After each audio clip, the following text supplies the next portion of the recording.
சீனியருக்கான பேச்சு போட்டி ஆரம்பமாக இருக்கின்றது.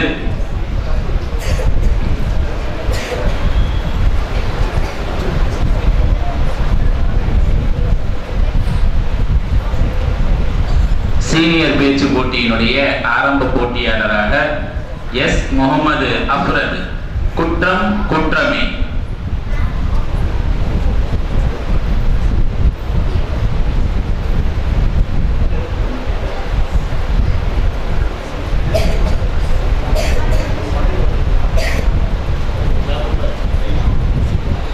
தலைவர் அவர்களே, மதரசாவின் நிர்வாக பெருமக்களே, இந்த இனிய விழாவிற்கு வருகை தந்திருக்கும் பெரியவர்களே, தாய்மார்களே, சகோதர சகோதரிகளே, அஸ்ஸலாமு அலைக்கும் வரஹ்மத்துல்லாஹி தஆலா வ பரகாத்துஹு. என்றென்றும் அமைதியும் அருளும் அன்பும் கருணையும் ததும்பி வழிகின்ற மனித சோலையின் மாமன்றம் கூட்டப்பட்டிருக்கின்றன. கனவிலும் நினைவிலும் நிறைந்து நிற்கின்ற நீதியின் அரசர் மாணவி பெருமானார் ஸல்லல்லாஹு அலைஹி வஸல்லம் அவர்கள் நீதி வழங்க காத்திருக்கின்றார்கள். குற்றம் சாட்டப்பட்டிருப்பது மதீனாவை சேர்ந்த ஃபாத்திமா என்ற ஒரு பெண்ணின் மீது. என்ன குற்றம் தெரியுமா? அவள் திருடி விட்டாள் என்று திருட்டு குற்றம் சாட்டப்பட்ட ஃபாத்திமாவின் மீது குற்றம் உறுதிப்படுத்தப்பட்டு விட்டது. இப்போது தண்டனை அறிவிக்க வேண்டிய நேரம் நெருங்கிக் கொண்டிருக்கின்றது. ஆட்சித் தலைவர் அருமை நபி ஸல்லல்லாஹு அலைஹி வஸல்லம் அவர்கள் தீர்ப்பு வழங்க தயாராகி விட்டார்கள். கூட்டத்தின் நடுவிலிருந்து உசாமா என்பவர் எழுந்து, ஃபாத்திமாவை நீங்கள் விடுதலை செய்ய வேண்டும் என்று தனது செல்வாக்கை பயன்படுத்தி காரண காரியங்களை கூறி ஃபாத்திமாவின் விடுதலைக்காக வாதாடினார். இப்போது பெருமானார் நபி ஸல்லல்லாஹு அலைஹி வஸல்லம் அவர்கள் நீதிபதியாக இருந்தாலும் இருக்கையில் அமர்ந்து கொண்டு பேசவில்லை. எழுந்து நின்று இறைநாமம் போற்றி அதன் பின்பு பேசினார்கள். உசாமா அவர்களே, திருட்டு குற்றம் நிரூபிக்கப்பட்ட ஃபாத்திமாவுக்கு விடுதலை வேண்டி நின்ற உங்களின் வாதத்தை நான் செவிமடுத்து கேட்டதில் எவ்வித நியாயமும் இருப்பதாக தெரியவில்லை. இதற்கு முன்புள்ள காலகட்டங்களில் உங்களின் செல்வந்தர்கள் திருடிவிட்டால் அவர்களை விடுதலை செய்து விடுவீர்கள். ஆனால் அதே நேரத்தில் ஒரு ஏழை திருடிவிட்டால் அவனை உடனடியாக தண்டிப்பீர்கள். ஏன் இந்த பாரபட்சம்? இனி அதற்கெல்லாம் இடமில்லை. என் ஆத்மாவை தன்னிடம் வைத்துள்ள எல்லாம் வல்ல அல்லாஹ்வின் மீது சத்தியமாக யார் திருடினாலும் குற்றம் குற்றமே. என் மகள் ஃபாத்திமாவே திருடினாலும் சரிதான். மகள் என்றும் பாராமல் கரங்களை வெட்டி விடவே உத்தரவிடுவேன். இந்த தீர்ப்பில் மாற்றம் இல்லை என்று கூறிவிட்டார்கள். திருடிய பெண்ணும் தண்டிக்கப்பட்டாள். ஹிஜ்ரி 8ஆம் ஆண்டில் ஒரு திருடிக்கு விதிக்கப்பட்ட தண்டனை இது. மாண்பிற்குரியவர்களே, சட்டத்தின் முன்னால் அனைவரும் சமம்தான். ஏழை பணக்காரர், ஆணோ பெண்ணோ, ஆட்சியில் இருப்பவர்களோ அதிகாரம் படைத்தவர்களோ யாராக இருந்தாலும் குற்றவாளிதான். தண்டனையில் இருந்து தப்ப முடியாது, தப்பக்கூடாது என்பது இறைவனின் சட்டம். சட்டம் ஒரு இருட்டறை என்று சொன்னார்கள். அது இன்றைக்கு இருட்டறையாகத்தான் இருந்து கொண்டிருக்கின்றது. நாட்டையும் சமுதாயத்தையும் குற்றவாளிகள் ஏமாற்றலாம், சூறையாடலாம், சொத்துக்களை குவிக்கலாம், அவர்களுக்கு பக்கபலமாக அதிகாரமும் பாதுகாப்பும் இருக்கலாம். ஆனால் இருக்கவே இருக்கின்றது இறைவனின் தீர்ப்பு. குற்றம் புரிந்தும் எந்த பெண்ணும் ஆணும் அதிலிருந்து தப்ப முடியாது. தெய்வம் நின்று கொள்ளும் என்பார்கள். என்றாவது ஒரு நாள் தண்டனை நிச்சயம் என்பது இறைவனின் சட்டம். நீதி நெறியும் அதுதான் என்பது மாணவி ஸல்லல்லாஹு அலைஹி வஸல்லம் அவர்களின் தீர்ப்பு. சிந்திக்க வைக்கிறது என்று கூறி வாய்ப்புக்கு நன்றி கூறி விடைபெறுகிறேன். அஸ்ஸலாமு அலைக்கும். வலைக்கும் ஸலாம் வரஹ்மத்துல்லாஹி வபரகாத்துஹு. அவரை தொடர்ந்து இவ்வுலகம் மறுமையின் விளைநிலம் என்கின்ற தலைப்பின் கீழ் ஏ அப்துல் ரஹ்மான் அவர்கள் உரையாற்ற வருகை தருகின்றார்.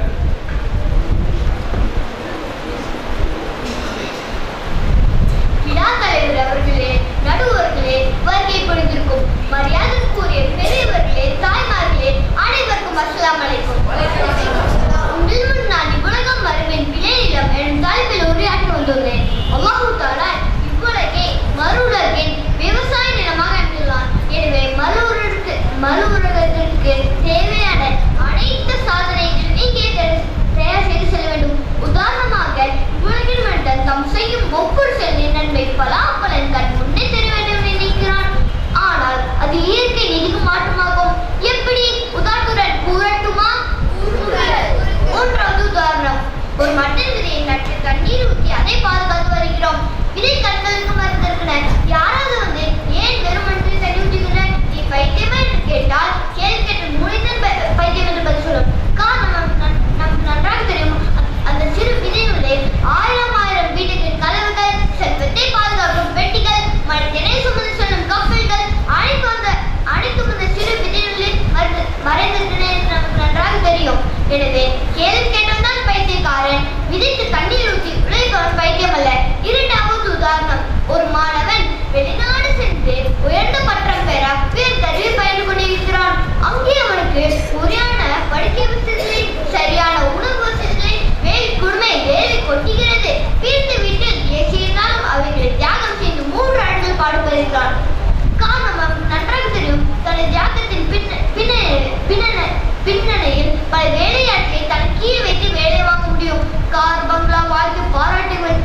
சம்பந்தங்கள் அனைத்தும் அந்த மூன்று ஆடுகளின் திருதி பலன் என்பதை எனக்கு பொறுத்த காரணத்தால் தன் சிரமங்கள் அவனுக்கு பாரமாக தெரியவில்லை.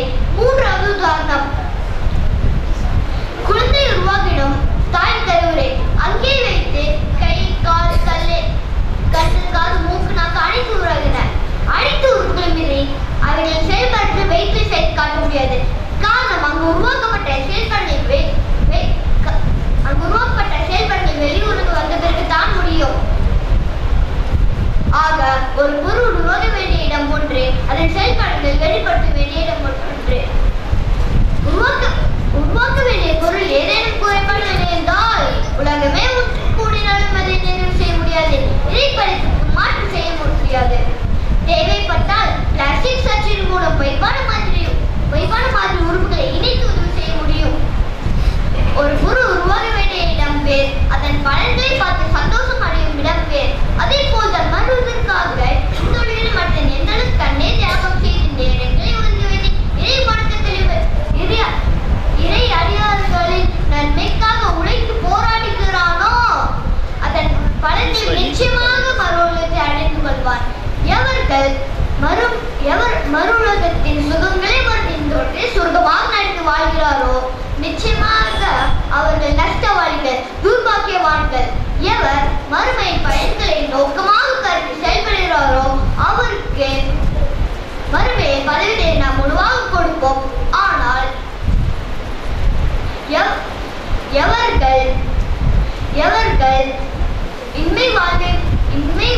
இன்மை உலகை மட்டும் மையமாக லட்சியமாக கருதி செயல்படுகிறாரோ அவருக்கு இன்மை வாழ்வை மட்டும் கொடுப்போம். ஆனால் அவருக்கு மறுமையில் எவ்வித பயன்கள் பெற முடியாது என்று கூறி என் வார்த்தைகளில் செய்கிறேன். அஸ்ஸலாமு அலைக்கும் வரஹ்மத்துல்லாஹி வபரகாத்துஹு. வலைக்கும் அஸ்ஸலாம் வரஹ்மத்துல்லாஹி வபரகாத்துஹு.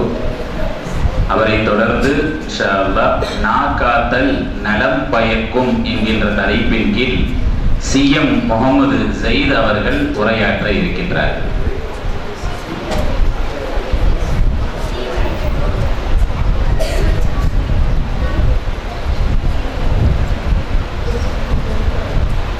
எங்கள் மற்றொரு பள்ளி மதர்சாவின் ஆண்டு விழா தலைவர் அவர்களே, உஸ்தாத்மார்களே, நிர்வாக பெருமக்களே, தந்தைமார்களே, தாய்மார்களே, வந்திருக்கும் அனைவருக்கும் ஆரம்பமாக என் சலாமை உருவாக்கிக் கொள்கிறேன். அஸ்ஸலாமு அலைக்கும் வரஹ்மத்துல்லாஹி வபரகாத்துஹு. நாகாத்தல் நலம் பயக்கும் என்னும் தலைப்பில் உங்கள் முன் உரையாற்ற வந்துள்ளேன். நம் உயிரும் மேலான கண்மணி நபி ஸல்லல்லாஹு அலைஹி வஸல்லம் அவர்களிடம் ஒரு சாதி வந்து கேட்பார்கள், மன் நஜாத், வெற்றிக்குரிய வழி என்ன என்று பெருமானார் ஸல்லல்லாஹு அலைஹி வஸல்லம் அவர்கள் கூறுவார்கள். அம்லிக் அலைக்க லிசானக, உன்னுடைய நாவை உன் கட்டுப்பாட்டிற்குள் வைத்துக்கொள் என பதிலளித்தார்கள். ஆம் பெரியோர்களே, நாவை குறித்து சொல்லலானால் நாவை தீமையில் இருந்து காத்தால் அது மனிதனை சோர்ந்திருந்து காக்கும்.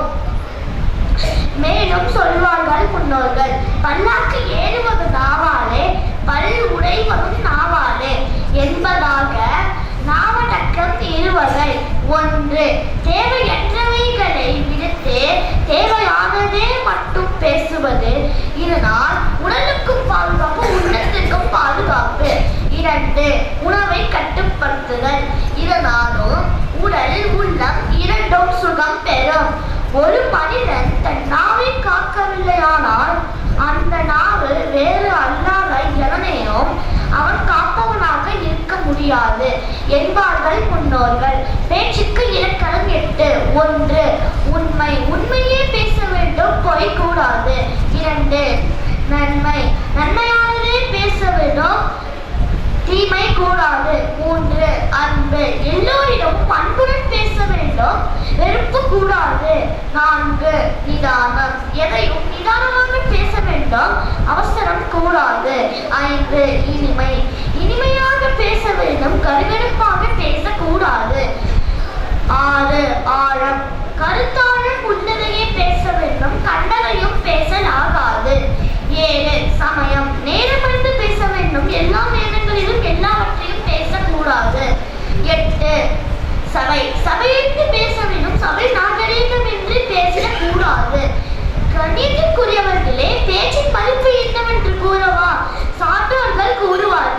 மனிதனின் மதிப்பு அவன் நாவெனில், நாவின் மதிப்பு அவன் மனதெனில், அறிவை நிறைந்தவர் பேச்சை குறைப்பார், ஒரு முறை பேசி இருமுறை கேள். சையிதினா அலி ரலியல்லாஹு அன்ஹு அவர்கள் கூறுவார்கள், உன் ரகசியம் உன் கைதி, அதனை பிறரிடம் நீ சொன்னால் நீ அதன் கைதியாக மாறிவிடுவாய் என்பதால் இங்கே செவமடுத்து கேட்டுக்கொண்டிருக்கும் பெரியோர்களே, தாய்மார்களே, நமது நாவை பேணி அதனை நன்மைக்குரிய வழியில் மட்டும் செலுத்திட முயற்சிப்போமாக. நாவை காப்பால் நலம் பயக்கும் என்று எச்சரித்தவனாக எனது நாவிற்கு திரையிடுகிறேன். அஸ்ஸலாமு அலைக்கும் வரஹ்மத்துல்லாஹி வபரகாத்துஹு. வலைக்கும் ஸலாம் வரஹ்மத்துல்லாஹி வபரகாத்துஹு. கடுமையான எச்சரிக்கையை விடுத்திருக்கின்றார். இன்ஷா அல்லாஹ், அல்லாஹ் நமது நாவுகளை கொண்டு நமது சுவனத்தை நசீவாக்குவானாக. நரகத்திலே இருந்து நமது நாவுகள் நம்மை பாதுகாக்கட்டுமாக. அடுத்தபடியாக அவரை தொடர்ந்து ஜே அனஸ் தீரர் திப்பு சுல்தான் என்கின்ற தலைப்பின் கீழ் உரையாற்ற வருகை தருகின்றார். திப்பு சுல்தானை போல. ஆனா அவர் வேட்டி கட்டினாராங்கிறது தெரியல.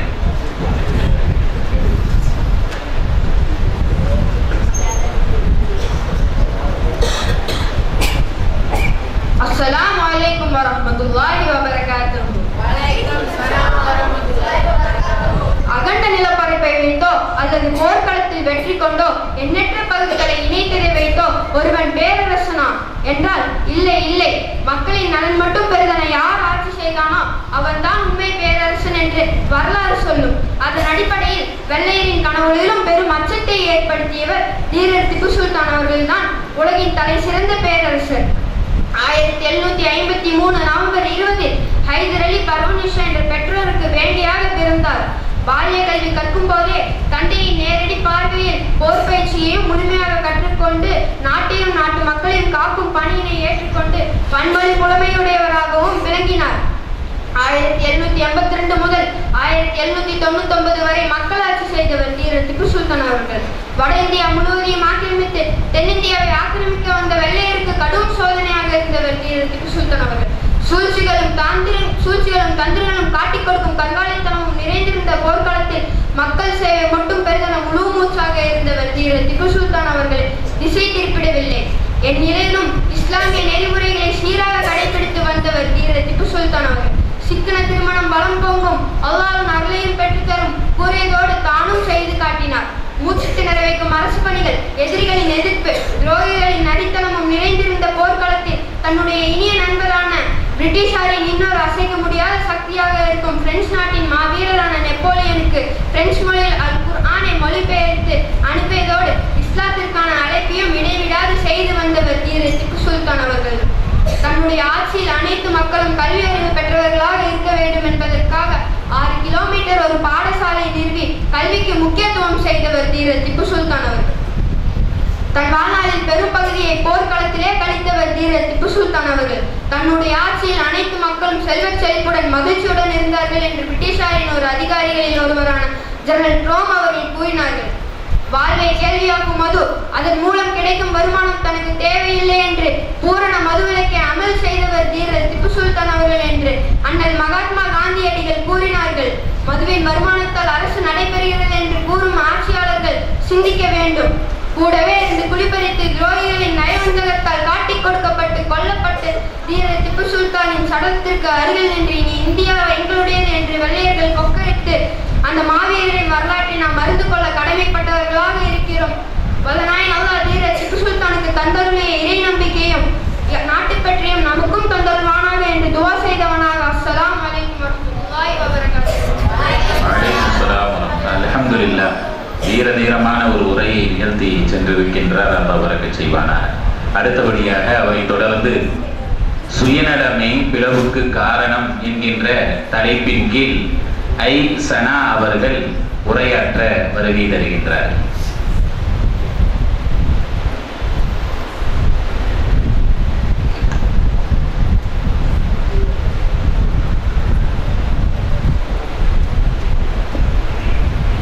சுயநலமே பிளவுக்கு காரணம். கண்ணியத்திற்குரிய பெரியோர்களே, தாய்மார்களே, எங்கள் மதரசா மஸ்ஜித் நிர்வாக பெருமக்களே, உங்கள் அனைவருக்கும் என் முதற்கண் சலாத்தினை கூறி ஆரம்பம் செய்கிறேன். அஸ்ஸலாமு அலைக்கும்.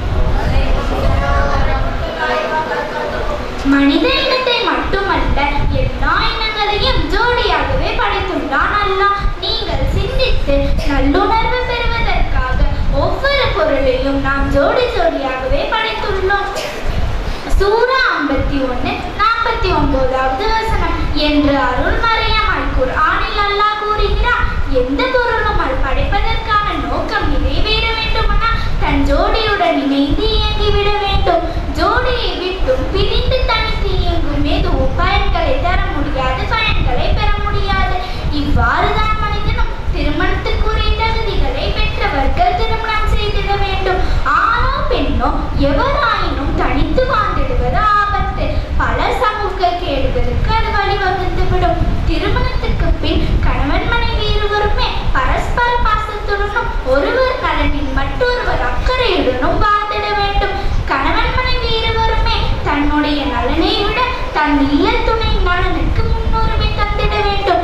இதுவே இனிய இல்லறத்தின் சூத்திரம். எங்கே சுயநலம் தலை தூக்குமோ அந்த குடும்பத்தில் தான் பூசல் வெடிக்கும். சர்ச்சைகளால் சலசலப்பும் மனங்களுக்கு இடையே இடைவெளியும் ஏற்படும். கணவன் மனைவிக்கு இடையே மனக்கசப்பு ஏற்பட்டால் அவ்விருவரும் தமக்கிடையே சமாதானத்தை ஏற்படுத்திக் கொள்ள வேண்டும். கசப்புகளை அதிகப்படுத்திக் கொள்வதை விட சமாதானமே சிறந்தது என்று வலியுறுத்துகிறான் அல்லாஹ். அப்படி வலியுறுத்தும் சூரா 4:128 வசனத்தில் அற்புதமான அழகான மணியான ஒரு வாசகத்தை சொல்கிறான் அல்லாஹ். இதன் பொருள் ஆத்மாக்கள் சுயநலத்துக்குட்பட்டவையாக இருக்கின்றன என்பதாகும். இந்த வசனத்தில் குறிப்பிட்டுள்ள ஷிஹு என்ற அரபு வார்த்தைக்கு தன் மீதான கடமைகளை நிறைவேற்றுவதில் ஆர்வம் காட்டாமல் தனது உரிமைகளை பெறுவதில் குறியாக இருப்பது என்று விரிவுரையாளர்கள் விளக்கமளித்தனர். இதே நாம் சுயநலம் என்கிறோம். மனிதர்கள் எல்லோரிடமும் சுயநலம் இருக்கத்தான் செய்யும். அது சுபாவத்தில் கலந்திருக்கும். அதே நேரத்தில் அதை வெல்லும் மன வலிமையையும் அல்லாஹ் மனிதனுக்கு வழங்கியிருக்கிறான். அல்லாஹ் கூறுகிறான், யார் தனது ஆன்மாவின் சுயநலத்தை விட்டு பாதுகாக்கப்படுகிறாரோ அவர்களே வெற்றியாளர்கள். சூரா 64:16 வசனம். ஆக பொது வாழ்வில் மட்டுமல்ல குடும்ப வாழ்க்கையிலும் ஒருவர் வெற்றி பெற வேண்டுமானால் ஷுஹு என்ற சுயநலத்தை விட்டெறிந்து விட்டு தம் இல்ல துணை நலனுக்கு பெரிதென கருத வேண்டும், மதிக்க வேண்டும். இதன் பிறகு கணவன் மனைவிக்கிடையே பிணக்கும் பூசலும் ஏற்பட்டால் அவ்விருவரும் தமக்கிடையே சமாதானத்தை ஏற்படுத்திட சமூக பிரமுகன் முயற்சிக்க வேண்டும். அல்லாஹ் கூறுகிறான், கணவன் மனைவி ஆகிய அவ்விருவருக்கும் இடையே பிரிவினை ஏற்பட்டு விடுமென்று நீங்கள் அஞ்சினால் கணவனின் உறவினர்களிலிருந்து ஒருவரையும் மனைவியின் உறவினர்களிலிருந்து ஒருவரையும் நடுவராக நீங்கள் ஏற்படுத்திக் கொள்ளுங்கள். அவ்விருவரும் சமாதானத்தை விரும்பினால் அவ்விருவருக்கும் இடையே ஒற்றுமை ஏற்பட அல்லாஹ் வழி செய்வான். நிச்சயமாக அல்லாஹ் நன்கு அறிந்தவன். சூரா 4:35 வசனம். இந்த வசனத்தில் தம்பதிகளிடையே சமாதானம் ஏற்பட அவரவர் குடும்பத்திலிருந்து ஒருவர் வர வேண்டும் என்கிறான் அல்லாஹ். அதாவது குடும்பத்துக்கு வெளியிலிருந்து எவரும் வரக்கூடாது என்பதன் இதன் பொருள். ஏனெனில் தம்பதிகளின் இயல்பு, சுபாவம், பண்பு இவையெல்லாம் குடும்பத்தில் உள்ளவர்களுக்கு நன்கு அறிந்தவர்கள். தம்பதிகள் பிறந்து வளர்ந்த சூழல், பேச்சுக்கள், கொடுக்கல் வாங்கல், மகள் இவையெல்லாம் குடும்பத்தில் உள்ளவர்களுக்கே தெரிந்துதான் நடந்திருக்கும். எனவே குடும்பத்தில் உள்ளவர்களுக்கு சமாதானம் செய்து வைத்திட ஏற்றமானவர்கள். ஷரியத், கவுன்சில், பஞ்சாயத்து, ஊர் ஜமாத், குடும்ப நல நீதிமன்றம் இவற்றுக்கெல்லாம் இல்லாத பிணைப்பும் நெருக்கமும் குடும்பத்தில் உள்ளவர்களுக்கே உண்டு. எனவே இங்கேயெல்லாம் சொல்வதற்கு முன்னர் குடும்பத்துக்குள்ளே பிரச்சனை பேசி தீர்த்து கொள்ளலாம் என்பதே அல்லாஹ்வின் வழிகாட்டல். இங்கு சமாதானம் ஏற்படாவிட்டால் பிறகு குடும்பத்துக்கு வெளியே சென்று சமாதானம் ஏற்பட வழி தேடலாம். இப்போது நாம் தலாக் என்பது கேலி கூத்தாக்கப்பட்டு கொண்டிருக்கிறது சமுதாயத்தில். இறைவனிடத்தில் சன்மார்க்கத்திலும் அனுமதிக்கப்பட்டவைகளில் அல்லாஹ்க்கு மிகவும் கோபமானது விவாகரத்து என்னும் தலாக்தான் என்று நபி ஸல்லல்லாஹு அலைஹி வஸல்லம் சொல்கிறார்கள். நூல் அபுதாவூத். கபில்து, நான் ஏற்றுக்கொண்டேன் என்று வாய் வழியாக வரும் சொற்கள் இருவரையும் இணைத்து விடுகிறது. தல்லத்து, நான் விவாகரத்து செய்கிறேன் கூறும் சொல் இருவரையும் பிரித்து விடுகிறது. கணவன் மனைவிக்கிடையே ஒத்துப்போக முடியாத நிலை ஏற்பட்டு இணைந்து வாழ இயலாத நிலை ஏற்படும் போது விவாகரத்து பற்றி யோசிக்கலாம். மேலும் குடும்பத்தின் மான மரியாதை சவாலாகி இருவரும் பிரிந்து வாழ்வது தவிர வேறு வழி இல்லை என்கிற போதுதான் தலாக் பற்றிய சிந்தனைக்கு வர வேண்டுமே தவிர கோபமும் வேகமும் வரும்போதெல்லாம் இந்த முடிவுக்கு வருவது வடிகட்டிய மடத்தனமும் முட்டாள்தனமும் ஆகும் என்று கூறி என் சிற்றுரையை நிறைவு செய்கிறேன். அஸ்ஸலாமு அலைக்கும். அல்ஹம்துலில்லாஹ். சனா அவர்களை தொடர்ந்து ஜே ஷாக்கிர் அல்லாஹ் நம்முடன் என்கின்ற தலைப்பின் கீழ் பேசுவார்.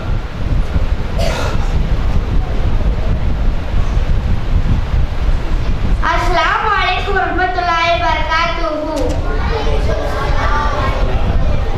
கண்ணியத்திற்குரிய தலைவர், நடுவர் உள்ளிட்ட பெரியோர்களே, தாய்மார்களே, என் சக தோழர்களே, தோழியார்களே, நான் உங்கள் முன் அல்லாஹ் நம்முடன் என்னும் தலைப்பில் உரையாற்ற வந்துள்ளேன். அல்ஹம்துலில்லாஹ். அவையோரே, வணக்கத்திற்குரிய இறைவன் அல்லாஹ்வுடன் மட்டுமே அவனே சகல கோடி சிருஷ்டிகளின் சகல தேவைகளையும் பூர்த்தி செய்யும் ரப்பென்னும் படைத்து பரிபாலனம் செய்யக்கூடியதுமாகும். இவ்வாறு இருக்கையில் நம்முடைய ரப்பு நாம் ரிமோட் கண்ட்ரோலை இயக்குவது போல நம்மை வெகு தூரத்திலிருந்து இயக்கிக் கொண்டிருக்கின்றானா, அல்லது நம்மோடு இருந்து நம் தேவைகளை பூர்த்தி செய்கின்றானா, அல்லது அல்லாஹ் எங்கே தான் இருக்கின்றான் என்று கேள்வி கேட்கப்பட்டுக் கொண்டிருக்கிறது. பெருமானார் ஸல்லல்லாஹு அலைஹி வஸல்லம் அவர்களிடமும் கேட்கப்பட்ட போது இதோ இறைவனே பதிலளிக்கின்றான். நபியே, என் அடியாட்கள் என்னை பற்றி உன்னிடம் கேட்டால் அதற்கு நீர் கூறுவீராக, நிச்சயமாக நான் உங்களுக்கு மிக சமீபமாக இருக்கின்றேன்.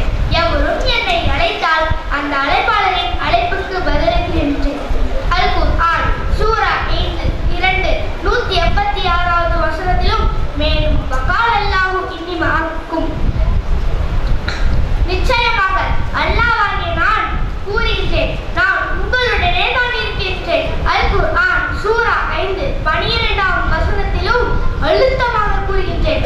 அதாவது இந்த இறைவனை வசனத்திலும் அல்லாஹ்வாகிய நான் கூறிய பிறகும் நம்ப மறுக்கின்றீர்களா என்று கேள்வி எழுப்பது போல் அமைத்துள்ளது. இதோ இந்த கேள்விக்கும் அல்லாஹ்வே பதிலளிக்கின்றான். வஹுவ மஅக்கும் ஐனமா குன்தும், நீங்கள் எங்கே இருந்தாலும் அவன் உங்களுடனே தான் இருக்கின்றான் என்பதாக நாயகம் ஸல்லல்லாஹு அலைஹி வஸல்லம் அவர்கள் பாவங்களை குறைத்து சொல்லும் போதெல்லாம் ஒரு அடியான் பாவம் செய்யும் போது அவனது ஈமான் அவனை விட்டு சென்றுவிடும் என்பதாக எச்சரித்தார்கள்.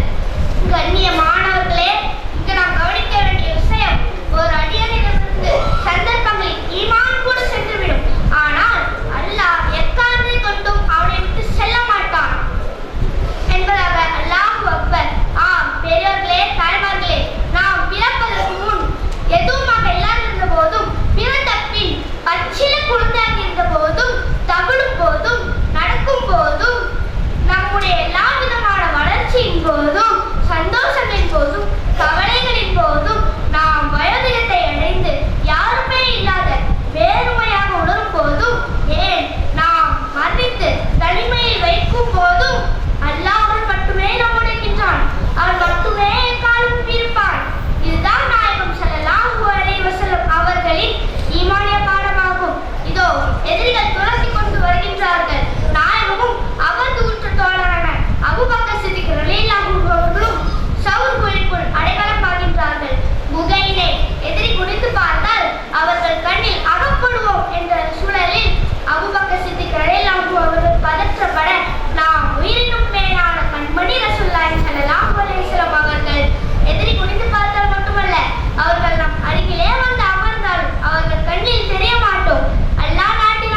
அல்ஹம்துலில்லாஹ். குழந்தைகளுடைய நிகழ்ச்சி இன்ஷா அல்லாஹ் இன்னும் தொடரும். மக்ரிபுக்கு பின்னால் இரண்டாவது அமர்வு துவங்கியதிலிருந்து இன்ஷா அல்லாஹ் ஜமாத்தார்கள் அனைவர்களும் இறுதி வரையிலும் இருந்து கலந்து சிறப்பிக்குமாறு கேட்டுக்கொள்ளப்படுகிறது. இன்ஷா அல்லாஹ் மக்ரிப் தொழுகைக்காக வேண்டி தயாராகி கொள்ளுங்கள். அஸ்ஸலாமு அலைக்கும்.